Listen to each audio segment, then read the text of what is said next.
Hi, good morning, good evening, good afternoon. Welcome everyone to our session today. I'm Taylor Thompson, Global Communications Manager for Public Sector Professional Services. This is a session on enhanced document processing with Amazon Artificial Intelligence and Machine Learning Services. The presenters will be sharing with you about how AWS is empowering the National Health Services Business Service Authority, a national healthcare organization in the United Kingdom, to accelerate their business outcomes, drive efficiencies, and extend the solution to other parts of their business. Additionally, you'll gain insights into the technical architecture and design of the services. I would like to welcome our speakers for today's session. We have Ji-Hoon Kim, who's our Senior Data and Machine Learning Architect here at AWS Public Sector ProServe, and Chris Suter, Head of Innovation at NHS BSA. Ji-Hoon, I'd like to turn it over to you to get us started with today's session. And thank you again for everyone for joining us today. Yeah, thanks, Taylor. And thanks all for joining. But before I start talking, I just want to see a sign of thumbs up on chat. Can you all hear me okay? Yep. All right. So it's like a cool experience to do this, but even though it's kind of humbling because you're getting really no direct feedback, just my face screaming at me. So feel free to ask questions and we'll aim to answer those towards the end. So my name is Ji-Hoon. I'm a Senior Data Machine Learning Architect, part of the Professional Service team. And I primarily help customers in healthcare and healthcare technology space. And I'm also very honored and happy to be here with an early advocate, Chris Suter, from UK National Health Service Business Services Authority. And Chris is here to tell us about a really cool use case of using machine learning services on AWS and how everything come together to support their mission. So without further ado, let me also tell you a little bit about this kind of presentation style. So hopefully you can all hear me okay on your headphones and speakers. And we're going to be doing questions and answers towards the end. And we love to do this because Chris and I really enjoy that. It's a great way to understand your use cases and perhaps challenges. And this all help us to build our services better and ultimately to meet your needs. So we'll be holding this towards the end. So if you have any questions, please at the end, you can type your questions and we'll try to answer as many questions as possible, time permitting. So let's go through the agenda today. What will you hear from us today? So I'm going to first walk you through on the challenges that we try to solve. And then I'll go into an overview of Amazon Tech Stack and A2I and how they fit together to achieve their business outcome. Then I'm going to show you a quick demo on how these two services synergize with one another. And then I'm going to pass the mic to Chris to tell us about how machine learning services on AWS accelerated achieving their business outcome. So I want to start with an overview of what we are trying to accomplish. And we want to really start with the challenges that our customers are facing today. And one of the most common challenges that customers are facing is when it comes to document processing. So a recent report by analysts at Gartner stated that upward of 80% of enterprise data today is unstructured. And it categorizes this unstructured data as either human-generated or people-oriented content. And these could be anywhere from emails, files, could be PDFs, could be scanned images. But the key takeaway here is that the documents are still predominantly used across the industries. For example, like invoices, could be statement of accounts, prescriptions, health records, and all of these depend on some form of documents being exchanged. So how are the business tackling this problem today? The majority of the documents processing that's happening today is either being done manually, which would be quite expensive and resource intensive. And other methods are like the OCRs or rule-based templates.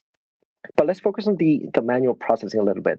And the manual processing has some additional problem that there's a relatively high chance for errors to slip in, especially when it comes to mundane and repetitive work. So one of the solution is using OCR, or the optical character recognition. It's been around for a long time, and some of them work well.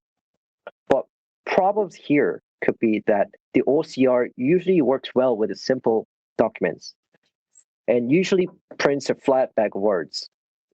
And there's really no intelligence to the OCR's process. It just reads essentially from top to bottom, left to right, and just gives you the output.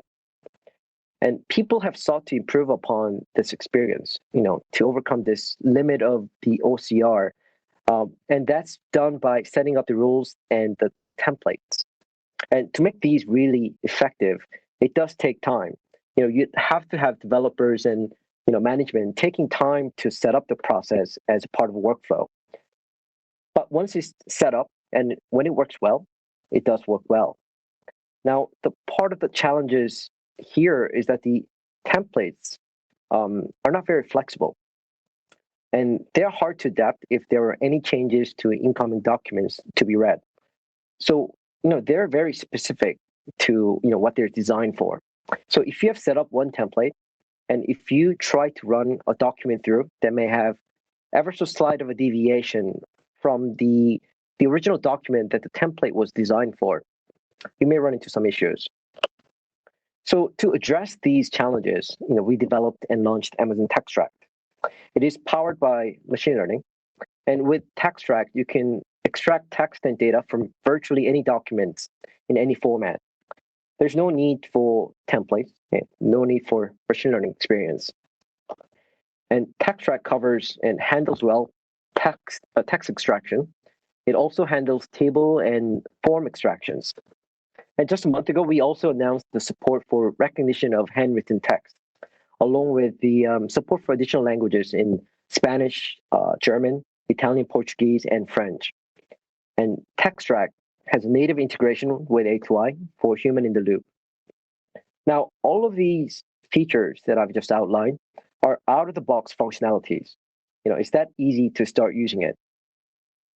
And as with the most services on AWS, you can use Amazon TextRact via console, via APIs. And if you're integrating into your business workflow, there are a couple of ways to use TextRact, and it really depends on your business use case. So let's say if your use case involves a single page documents and the outputs that you depend on are, let's say, time sensitive, you can call TextRact synchronously. TextRact then would analyze the text from the document that you uploaded, and they present you with an output in near real time. But if your use case involves, let's say, multi-page documents, and you could afford to wait a little bit, you could call TextRact asynchronously. In this case, TextRact would process your documents and would notify you upon completion through Amazon Simple Notification Service, or SNS. And since we launched Amazon TextRact back in 2018 reInvent, a number of common use cases emerged, and I'd like to go through a couple of that with you. And one of the such use case is in indexing and searching documents. So from left-hand side, you have documents being uploaded to an S3 bucket. And from this point, the Lambda function can be invoked. By the way, AWS Lambda is a serverless compute service. Now, this Lambda function will send pointers to where these documents reside in to Amazon TextRact. Then the TextRact would analyze these documents, would pull out the key value pairs, and would also pull out the data that it sees. And this output can be put into another S3 bucket. It could be put into a database, maybe some document storage service. And from this point, you can either use Elasticsearch, or increasingly, we see our customers using Amazon Kendra. Amazon Kendra is a fully managed, highly accurate intelligence search service powered by machine learning. And this is a good use case if you wanted to search across, let's say, millions of documents, to find occurrences where a specific word or concept was mentioned. Now, another use case is combining natural language processing on documents. So this starts similarly to the previous case. You start with your document. It could be, let's say, medical notes or business form. And you would upload these to a storage service like S3. And then TextRact would take over from there. And TextRact can be triggered to analyze and extract the key value pairs. Now, at this point, you can incorporate the natural language processing. Now, we have services like the Amazon Comprehend or Amazon Comprehend Medical. Now, these can specifically look through all the words there in the document and start to understand the concepts behind them and extract the entities. Now, on the back end, once this is done, you can incorporate, for example, Elasticsearch service or Candra, or you can even feed into, for example, a electronic health record system, whichever is most appropriate for your use case. So these are some of the ways that our customers can use Amazon Tech Track, but customers have asked us, how do we integrate ML prediction into business flow? So what if you had compliance requirements where humans need to be kept in loop? What about for sensitive documents where data extracted may need to be verified by humans, before it can be consumed by your downstream applications? And this is where Amazon Augmented Artificial Intelligence comes in, or A2I. We announced it during the reInvent last year. And A2I, it makes it easy to build human reviewing workflows for ML predictions. A2I removes the undifferentiated heavy lifting from your team. And with A2I, you can allow human reviewers to step in cases where a model doesn't make a high confidence prediction. Or perhaps your use case may involve that you may want to audit the prediction that comes out, perhaps by random sampling. Even for those with high confidence predictions, to really verify that the outputs are up to your expectations. And A2I provides many built-in human review workflows for common machine learning use cases, such as, let's say, text extraction from documents, or maybe content moderation. But if none of these fit well to your use case, you can also create a custom, bespoke workflow for your custom machine learning model that you built, maybe on Amazon SageMaker, or it could be any other tools. Now, let me show you how A2I will work. So from left-hand side, you have documents coming in, and you could upload these documents to a storage service like Amazon Simple Storage Service, or S3. Now, once uploaded, the data is passed to a machine learning model for inference. And this can either be your own custom-built model. It could be also AWS AI services like TextTrack.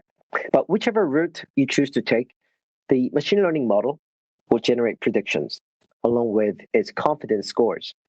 And depending on the confidence threshold that you set, if the prediction bears high confidence, you can immediately use the output in your downstream application. But what about for low confidence predictions? This is where A2I comes in. You may want human reviewers to start reviewing these outputs. And once reviews by these reviewers are submitted, the A2I can consolidate these human annotations and come up with a single outputs. And and one of the interesting use case and the pattern that we've seen is that for some business use cases, you may want to have a review to involve not just one reviewer, but at least maybe two reviewers for it to go through. And that could minimize the possibility of human errors being introduced. Again, the A2I will be able to consolidate these and combine them into, let's say, a correct one. And after the consolidation is done, the result can be stored on an S3 bucket. And from here, depending on your business use case, you can return these human inputs back into your downstream application, or you can use them to, let's say, retrain your model to further increase, let's say, its performance. But the key takeaway here is that the A2I take care of the whole orchestration, ranging from the contacting the workers, the providing them with an interactive UI for them to work in. And once completed, consolidate these human annotations and store them into a bucket. Now, I prepare a short demo. So we're in a Jupyter notebook environment, and this is through the Amazon SageMaker notebook instance.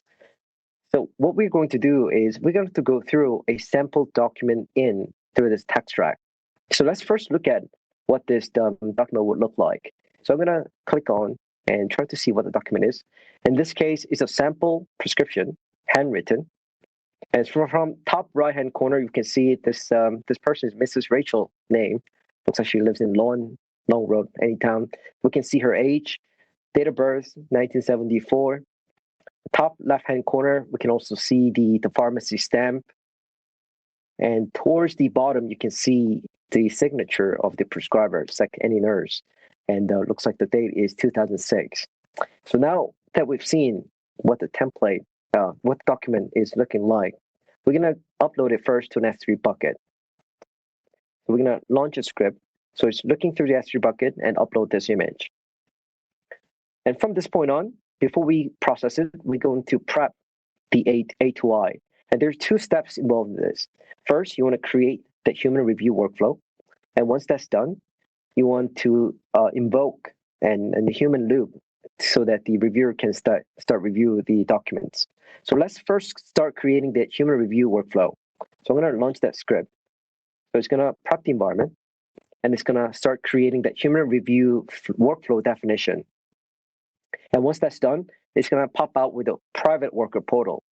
So this is where your human review workers would log in. So I'm going to copy paste that and go into a web browser and pop that in. So it looks like there's no jobs available yet. It's because we haven't started the document processing. So what we're going to do is we're going to go back to that SageMaker Notebook instance environment and then start the document processing. All right, so it looks like the text track is being called from this document, and it's being saved to S3 bucket. So what this involves is that A2I is going to be called to review this. And through a quick refresh, we can see that this document processing is ready and available for us to review. So I'm going to go ahead and start working. So on this screen, you're going to be presented with a document on the left-hand side, and on the right-hand side, you got the key value pairs.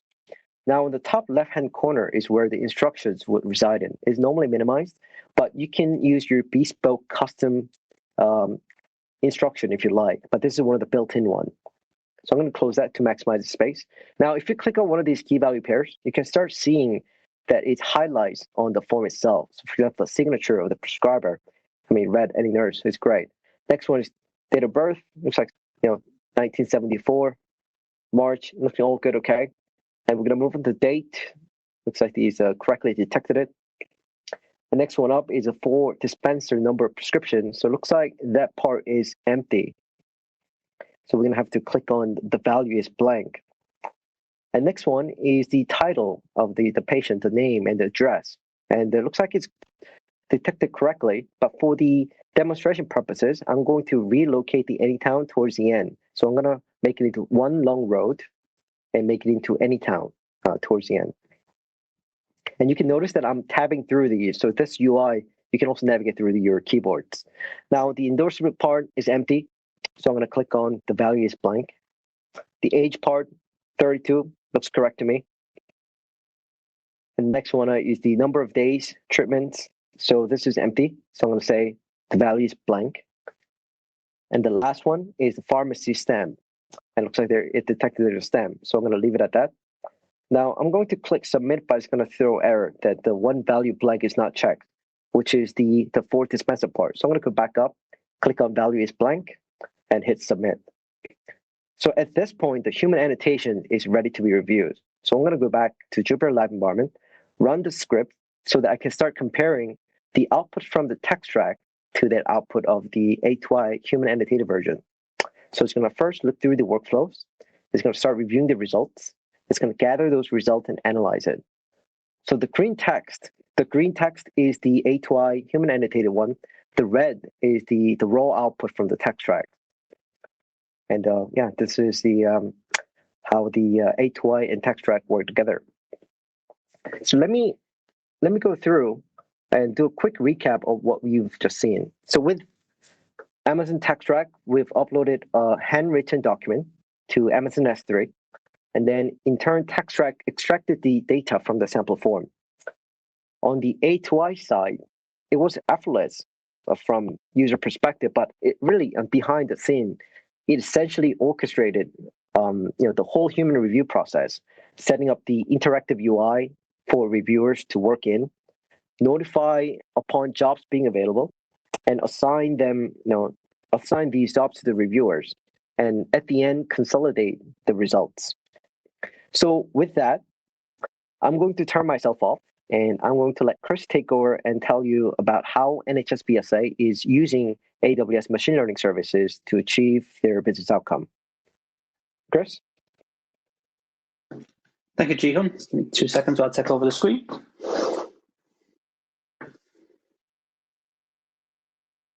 Right, hopefully you can all see my screen there. So firstly, as I introduce myself, so hello, my name is Chris Suter, and I'm the head of Digital Cloud Platforms and Innovation at the Business Services Authority. So firstly, let me start off by explaining the NHS service in the UK for people who are unaware of what we do. So the first thing I want to basically mention here is that it's a government-run national healthcare service funded by the UK taxpayer. This allows anyone in the UK to basically grant access to healthcare free of charge from first use. Serving over 66 million citizens in the UK, but also overseas as well. It helps support 1 million patients every 36 hours that comes through its doors, and is made up of over 7,000 primary care medical practices and over 350 hospitals are located all around the UK. But I work for the Business Services Authority, which is a part of the NHS family of bodies and organisations providing this healthcare service. With our mission to be a catalyst for better health within the UK, and under our remit set out by the UK's Department of Health and Social Care, we are responsible for looking after most of the NHS workforce, patient services outside of a medical care setting, UK citizen interactions with the NHS, and like I mentioned before, overseas healthcare of any UK citizens that require medical help. With the responsibilities and mission to be a catalyst for better health, the NHS BSA are accountable for £35 billion worth of budget to fund its activities. But while also looking for efficiencies within the NHS, which we have successfully saved over £722 million since 2013 so far. Alongside identifying savings, the NHS BSA also manages 1.4 million NHS employees and processes over 1 billion prescriptions each year.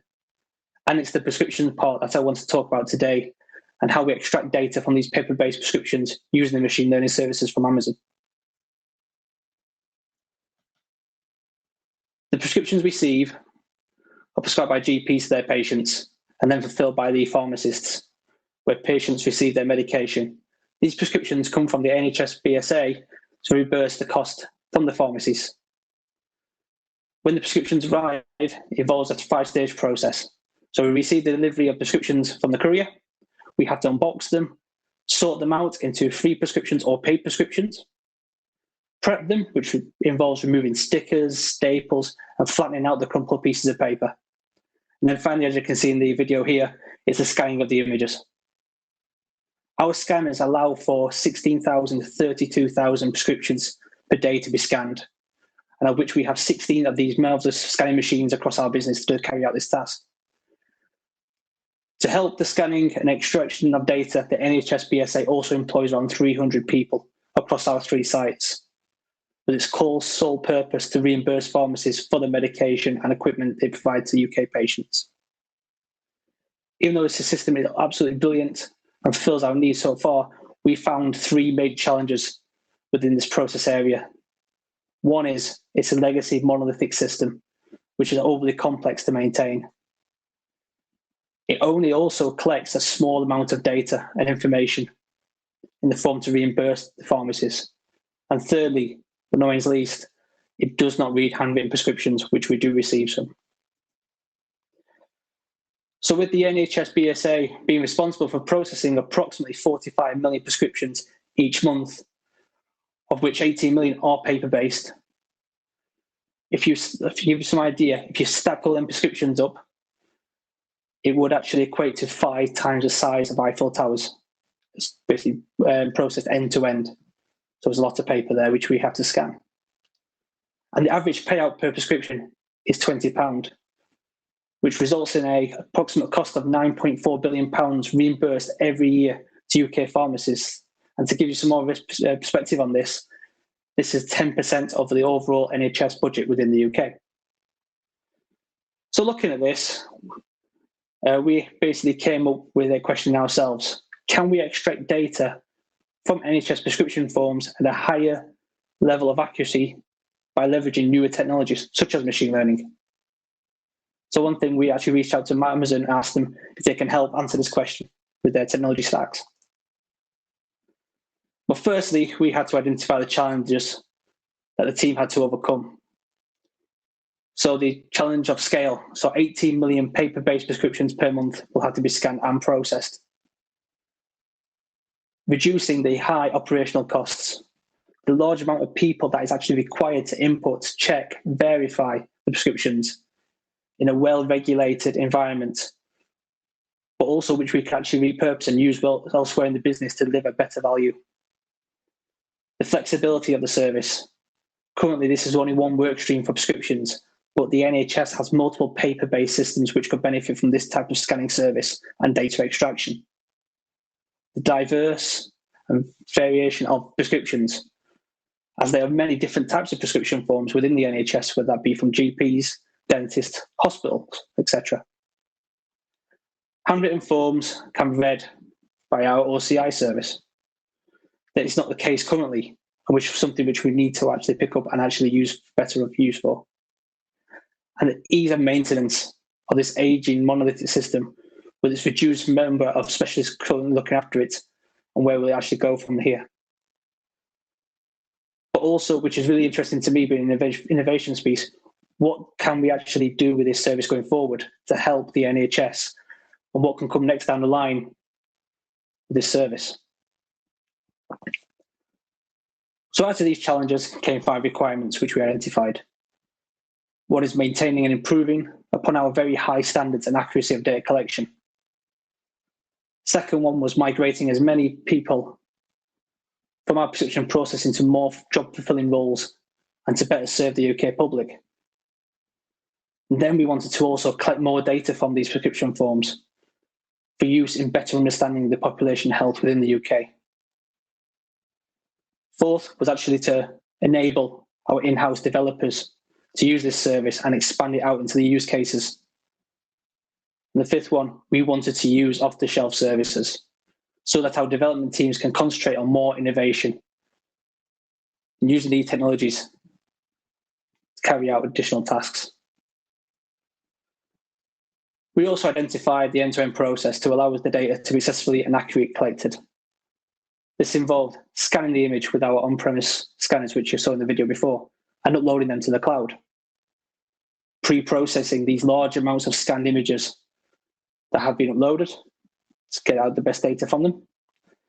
Carry out the data extracting of the printed, but also now handwritten forms. Allowing a service that can be used for auditing and actually correcting the data that didn't pass our high levels of accuracy which we require. Then finally, storage of the data that has been collected, but also enable it to be used for a number of other different activities. So what I want to do now is actually look at these parts of the process in more detail and the technical challenges that we had to overcome in each part of the process. So firstly, the pre-processing of the image. We had 2 challenges here. The large amount of images that we had to process, which basically had the impact of cost versus performance. And the second challenge, do we do a batch job? Do we go real time? But with our SLAs being 18 days from scanning to reimbursement, this allowed for batch to be the preferred option. So the solution for this and part of the process was we could scan on premise, use AWS Storage Gateway to upload the images to S3, enable batch processing to combine the day's images together, to then forward onto Lambda to clean up the images for better data extraction. This also being a serverless technology allowed us to scale when demand was high due to winter pressures or currently because of the COVID-19 pandemic, which was affecting us all. So moving on, the second part of the process was the extraction of the printed data. The challenges here was actually having a service that can meet our demands of high throughput, but also be efficient and performant when being called upon. So the solution that we had used was actually using the pre-processed data from the Lambda function and actually pushing it out to a queue, where Fargate, acting as a metronome function, would send the bulk images to Textract using the API. This would maximize our cost and performance efficiencies, basically reducing cost, but getting high yield and performance. The use of Fargate managing containers to tightly control the transactions per second into the Textract API allowed the service to maintain maximum throughput. And again, this meets our need of our 18-day turnaround. Doing this in an asynchronous manner is the best route from our performance and cost efficiencies, as we found out during our testing periods. The third part of the process was the extraction of the handwritten data itself. The challenge is a great one, because it's the case of being to read doctors' handwriting, which we all know can be troublesome for the best humans. Extracting handwritten data from the front and the back of prescription forms was also a challenge here. So the solution was, from getting Textract to extract the data from the previous part of the process, it's then notified two separate Lambda functions from post-processing of the front and back images. Lambda then, if required, sent the images to a custom SageMaker model, where SageMaker then extracted handwritten data, passed it back to Lambda function, where it's compiled and sent to S3 for storage of the dataset. But let's go in a bit more detail here. Based off the confidence scores from Textract, the results from the front and the back images are sent via an SNS notification topic to two different Lambda functions, being the front and being the back. These Lambda functions look at the accuracy of the results from each field of the form. And if the confidence scores are low, it then sends that to the SageMaker model for handwritten extraction. This model firstly identifies that handwritten is actually on the form, and then extracts the handwriting data, if possible, along with the confidence scores, with the results being sent back to the Lambda function. With this being a decoupled architecture, this allows the SageMaker to be customized, to be removed. And when a commodity service becomes available, such as Amazon Textract handwriting, this will allow us to decouple and use a commodity service to our advantage. Moving on to the fourth and final part of the process. The big challenges here were, in the real world, there is lots of different types of handwriting quality. People's handwriting can vary from giant up handwriting to print. And in most cases, being doctors' handwriting, it's not easy to read, and it's not easy for the models to actually extract and understand this. Also, we have a regulatory requirement being a healthcare provider that demands samples of data being sent to be audited. And thirdly, we have a requirement of human correction of the data.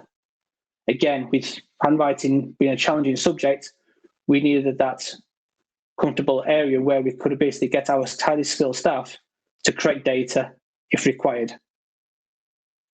So the solution here was to use A2I, a human-in-the-loop function that allowed data to be seen and corrected by a member of our highly skilled workforce for data entry, but also for auditing.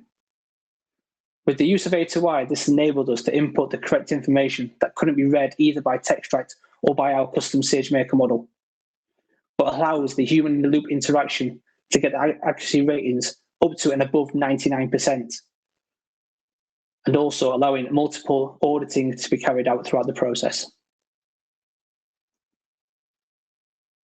So with this process, we use AWS native tooling throughout. This allows the data extraction process to be scalable, secure, decoupled, and as I mentioned before, we can actually remove our customization and put in commodity services where required, and also expand on. But also it is serverless, so we don't have to worry about any underlying day-to-day management of operating systems. And finally, this is a cost-efficient service, so we only actually pay for what we use and not what's on standby.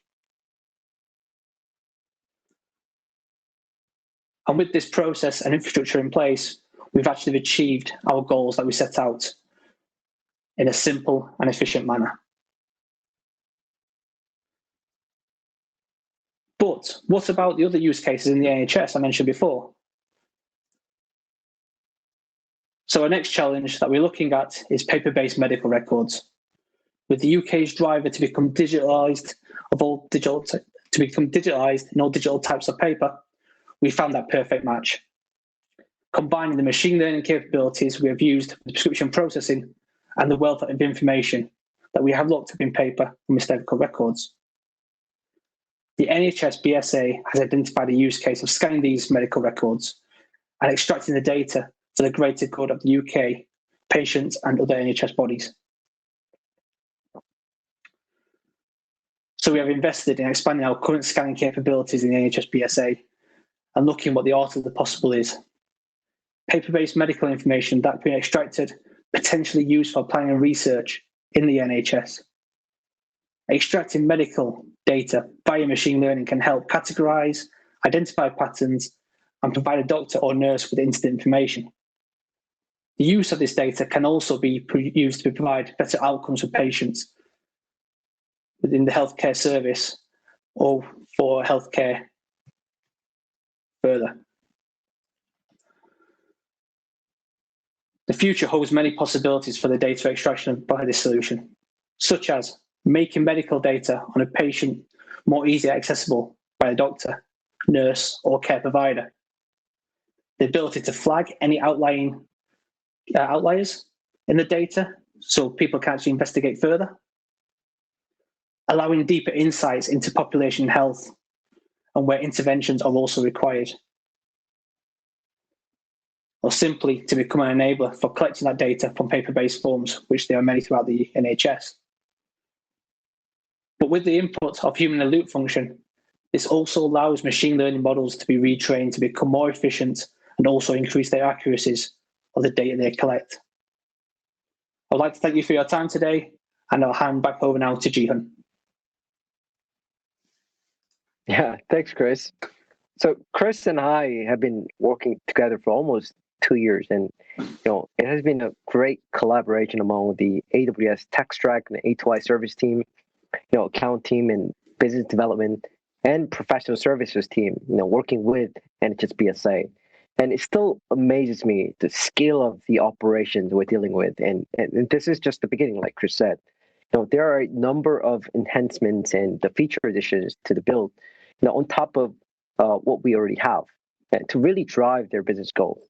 So I'm really looking forward to the future collaboration with NHS BSA team.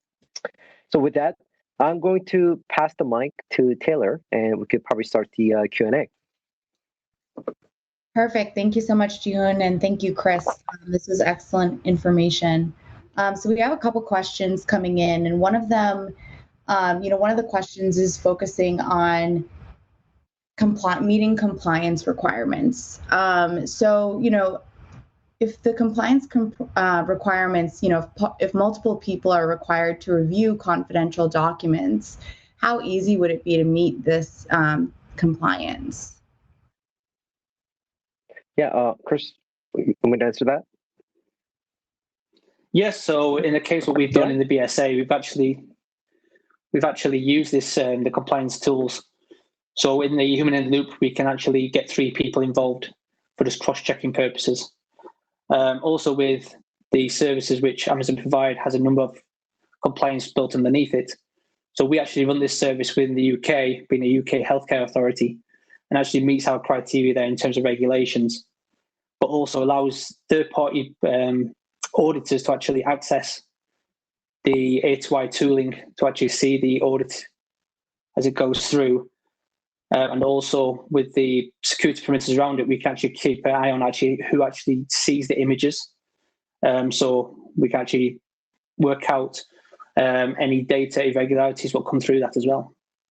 Do you want to mention anything more there?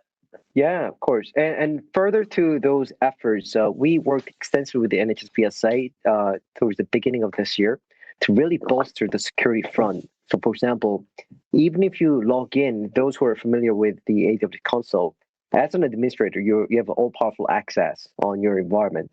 but we designed the security parameters around the architecture in such a way so that even as an admin, you won't be able to see the prescription on these buckets. And we designed it specifically and purposefully for that, so that only the services required to do the processing have access to, and the visibility to those the prescription file, because we're dealing with the personally identifiable information and the health information on these prescriptions. So we were paying the particular attention to make sure that that security boundary is purposeful and really intended to secure to NHSBS's needs. Perfect, thank you. And Jihan, this is for you. So the architecture that you presented today, it's very elaborate. How easy would it be to use this for other types of document processing? And could you give some other examples where this might be applicable? Yeah, absolutely. So in the beginning part of the pre-processing where Chris was showing, that's where you can sort of treat the documents according to the type of forms and the type of data that might be coming in. Things like it could be document enhancing to make sure the downstream ML model could recognize better to extract the data.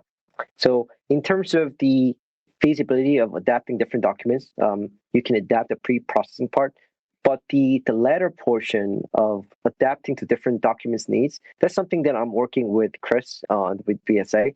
And we're trying to move the architecture with a bit more flexible and even more decoupling through a state execution model.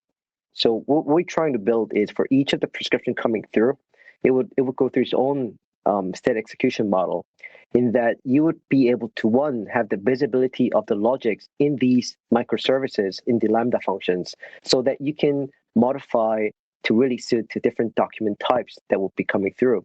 But two, really gives that auditability of each of the document processing, of why it got processed the way it got processed throughout. And you can easily view that, for example, our AWS step functions. It shows that green and red of which path it took for it to be processed and come up with this output.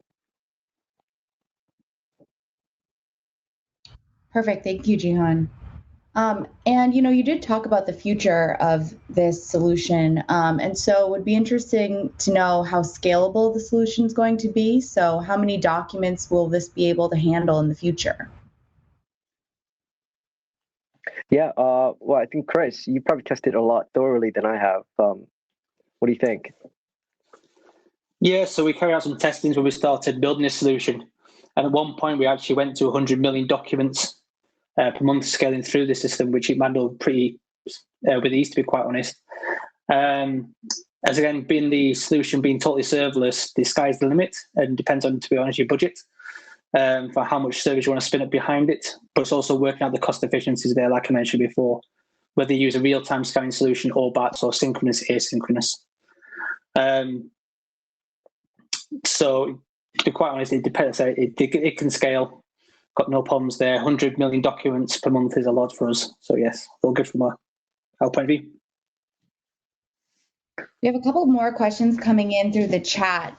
So Oliver has a question about how did the training and learning process work? Does the system learn also based DOI types, ink, print, etc.?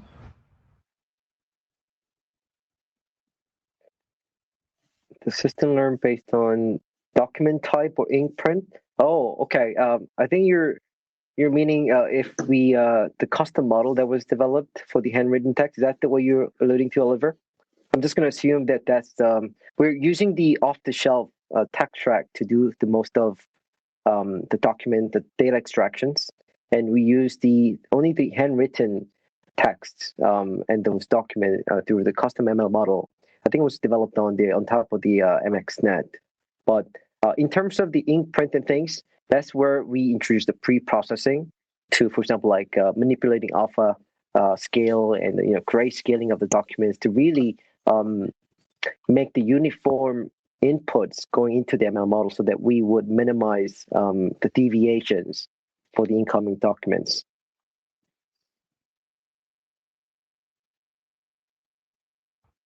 Perfect. Yeah, and Oliver, if you can just drop in the chat if that answered your question, and we can clarify if there's anything else. Just moving on to, we have a couple more. Perfect. Thanks, Oliver. So was there a dedicated team at NHS to train the algorithm? So in terms of the handwritten algorithm, it was actually a small team of 2 data scientists in the BSA part, and I believe there was 3 actually data scientists at Amazon as well. So we worked as a collaborative team there. That algorithm, and I'm going off the top of my head now, so apologies if I'm wrong on this, but I think we went through about 5 iterations of that algorithm, which we were still actually updating as we speak. But to be quite honest, now with text for handwritten, we're going to try and move away from using our own custom tools and actually start using the native tools which got in AWS. It just takes that complexity away from ourselves and just picks up a tool which we know is going to work going forward. Perfect. Thank you, Chris. And Mark's asking, did you find anything unexpected when training the models? To be quite honest, yes. I can take that. Yeah, go on, Chris. Go, no, I was just going to mention, you probably jump in here. Yeah, no, I was going to mention in terms of the training, I guess the unexpected wasn't more on the ML model training part, but more on the types of document that we were dealing with. For example, it wasn't clear cut as it's printed or handwritten, and some of these prescriptions were handwritten and printed on top, or the other way around. So you have printed prescriptions with handwritten text on top. So I think these were the sort of edge cases, but at the same time, there were a number of occasions where this really mattered, and for us, that were some of the challenges that we had and to deal with these documents. But this dates back prior to the introduction of the handwriting capability of TextRack. So it's something that we have in the plan within HSBSI team to have the future engagement to further enhance the current pipeline, and even more so from the optimization perspective as well. Chris, were you going to add something to what I said? Yes, I was just going to mention that, yes, you got the blend there of printed text, but also the handwritten notes on top. Would that be a tick from the pharmacist that's ticking off that drug has been dispensed, which can cause, like I said, the models a little bit of a headache to actually extract the data. But to be quite honest, with the implementation of A2I, that would have been flagged straight to human and actually corrected upon, just based off human judgment. And going forward, hopefully, I say with the retraining of the model going through, it will actually pick up on these kind of anomalies within the document itself. Perfect. Thank you so much, Jihoon and Chris, for this presentation and running this session for us. I want to just make sure that everyone is aware that the resources will be shared following this session. So we have a couple of different resources for you to learn more about the IML service that was put in place here for the NHS. And we'll also be sharing the recording of this session as well for your information, and the slides for your reference. So just like to thank thank you, Chris, for joining us today. And thank you, Jihoon, for running the session for us and giving an overview of Public Sector ProServe's involvement in this engagement. And thank you, everyone, for taking the time to join us today. We're really happy to share this story with you. And thank you again. Thank you. All right. Thank you. Great. Thank you.